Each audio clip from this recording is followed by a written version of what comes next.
बालेश्वर छात्री निर्यातना प्रसंग लोकसभा भवन घेराव नहीं प्रतिक्रिया रखिंट बीजेडी सांसद मानस मंगराज कहते विरोधी मुह बंद करें पुलिस रबर बुलेट माड़ को सांसद निंदा कर गुंडागिरी को निंदा कले बीजेडी सांसद मानस मंगराज न्याय पा लड़ुवा नेता आक्रमण को समालोचना कर रबर बुलेट गुरुतर आघात दे पारे एक पुलिस भल भाव जानी निर्दिष्ट नियमावली में यार व्यवहार होगा कथा अति गुरुतर स्थित में यार व्यवहार होगा कथा रबर बुलेट व्यवहार दुरुपयोग दंडनीय अपराध घृण्य राजनीति में विरोधी मुह बंद करें सरकार पुनः कह बालेश्वर छात्री निर्यातना प्रसंग लोकसभा भवन घेराव नहीं प्रतिक्रिया रखिंट बीजेडी सांसद मानस मंगराज कहते विरोधी मुह बंद करें सरकार पुलिस रबर बुलेट माड़ को सांसद निंदा कर गुंडागिरी को निंदा कर बीजेडी सांसद मानस मंगराज न्याय पाई लड़ुवा नेता आक्रमण को समालोचना कर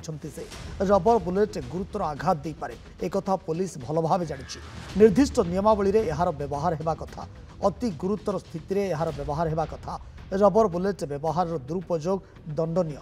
घृण्य राजनीति में विरोधी मुह बंद करें सरकार।